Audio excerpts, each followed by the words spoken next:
जिस दिन माला करते करते आंखों में आंसू आ जाएं, प्रसन्न हो जाइयो कि आज हमारी माला मोहन से जुड़ गई। कहाई अगर मोहन से माला न जुड़ी होती तो तुम्हारी आंख में आंसू आ नहीं सकते थे। जिस दिन भगवान को देखते देखते तुम्हारी आंखों में आंसू आ जाएं, समझ लेना कि आज भगवान की नजर हम पे पड़ गई।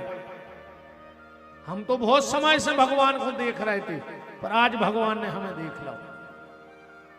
जिस दिन रामायण पढ़ते पढ़ते आंखों में आंसू आ जाएं, मन ही मन प्रसन्न हो जाइयो कि बगल में क्या हूं हनुमान जी बैठ कर तुम्हारी कथा सुन रहे। कहा है जब तुम्हें आंसू गया है, कहा है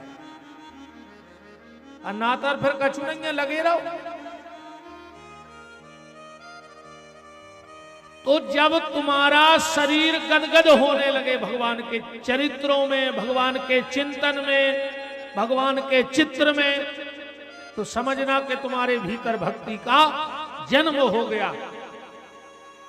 क्योंकि भगवान को क्या चाहिए?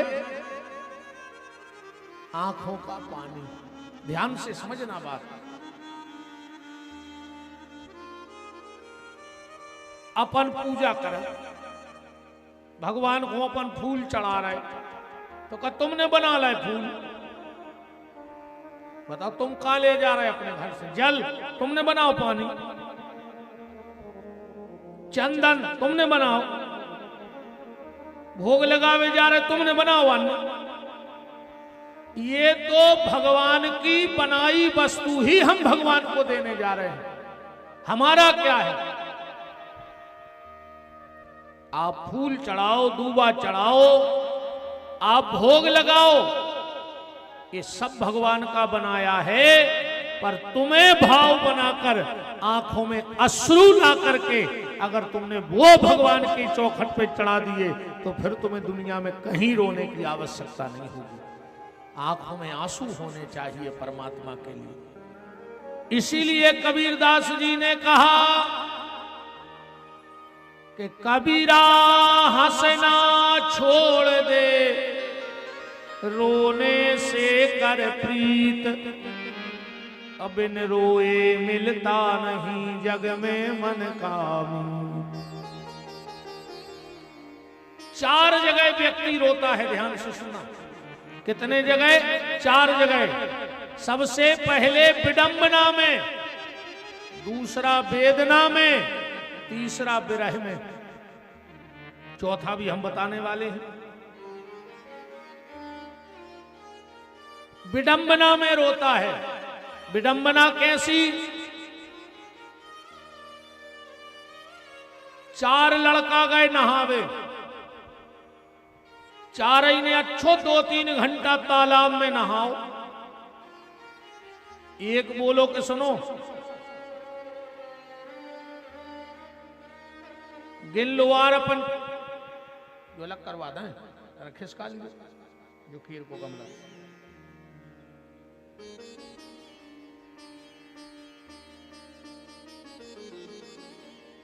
सही है। चार लड़का गए नहावे नदिया, 2-3 घंटा खूब नहाए। एक बोलो कि यार धार तेज बह रही थी, देख ले का बे तो नहीं गाओ। एक ने गिनो 1 2 3, और बोले घर से 4 आए तेरे, एक तो बे गाओ। अब वो कहने लगो नहीं हम गिन हैं। सोने गिने 1 2 3, बोले सही में बे गाओ, 3 नहीं बचे। अच्छा जे को गिने वो खुद को भूल जाए। 4 ही बैठ कर 2 घंटा रोए। इतने में उते ऐसे निकले एक महात्मा जी, बोले काय बेटा काय रो रहा है? अरे बोले महाराज हमारे 4 जने आए थे, एक बेगा अब कैसे जाए घरे?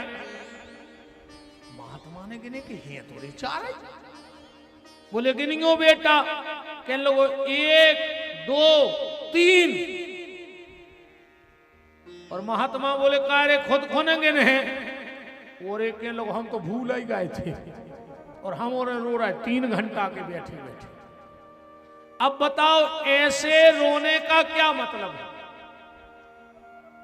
ये विडंबना का आंसू है। एक है विरह का, कोई हमारा अपना हमें छोड़ के चला गया है, अब हमें उसकी याद आती है और हम रोते हैं। चलो अच्छा, रोने से क्या वो लौट के आ जाएगा? और रोवे से अगर कोई लौट के आए तो एक आध दिन घर भर के रो ले, दिन भर बैठ के, और कछु काम ही न करियो। कम परे तो गांव के इकट्ठे हो जा, और कम परे तो क्षेत्र के इकट्ठे हो जा, पर शर्त जा है कि रोवे से वो लौट आवे। वो है विरह का आंसू। तीसरा है वेदना का। हम उनको बहुत मानते थे, उन्होंने हमसे ऐसा कह दिया और हम रोने बैठ गए। तो जब गलती हमारी है, जो अपना है नहीं उसको अपना क्यों मानते हो? अरे तुम दुनिया की आशा में बैठे हो, तुम्हारी खुद की जो भीतर सांस चल रही है बात तो तुम्हारी है नहीं है कि है? तुम्हारी जो खुद की सांस है वो तो तुम्हारी है नहीं, और तुम दुनिया के साथ की आशा लगाए बैठे।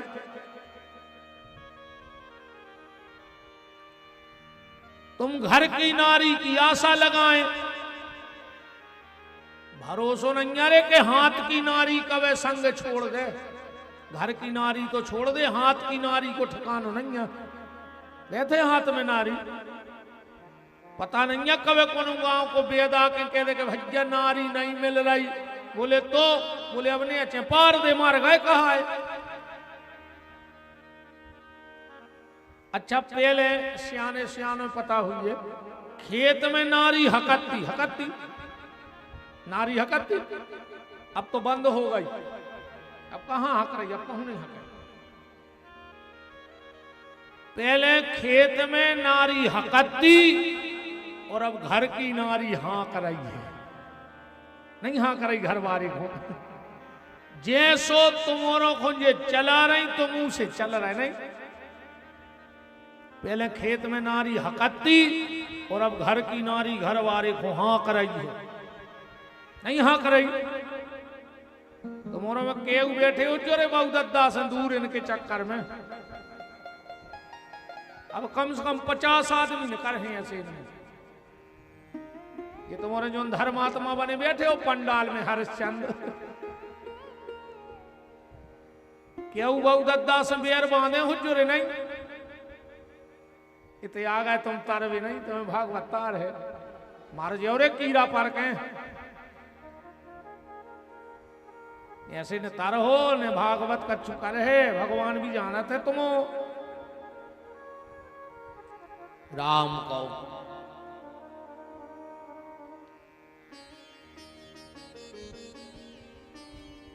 तो संसार का भरोसा मत करो,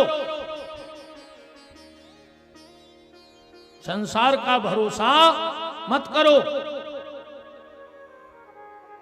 तो विडंबना, विरह और वेदना, पर जो चौथा आंसू है वो है वंदना का। जो भगवान की वंदना में आंख में आंसू आ जाएं, समझना वही आंसू सार्थक हैं, बाकी सब बेकार है। ऐसे भक्ति की उत्पत्ति है।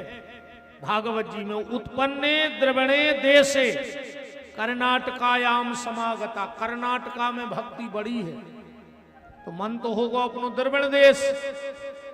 अब कर्नाटका क्या है जी? अपने कान आए कर्नाटका, कान क्या है? कर्नाटका। जैसे अगर कोई बीज बोया जाए, पेड़ लगाया जाए तो उसे बीच बीच में पानी दिया जाता है वरना सूख जाएगा।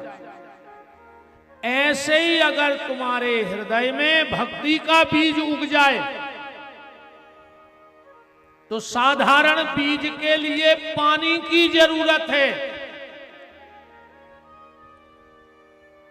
और भक्ति के बीज के लिए संतों की वाणी की जरूरत है।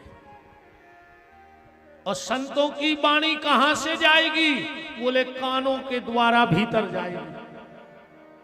तो बीच बीच में संतों की वाणी का पानी हमारे इस मन रूपी बगीचे को सींचता रहे, तो जो भक्ति का पेड़ है वो पुष्ट हो जाएगा, बढ़ जाएगा।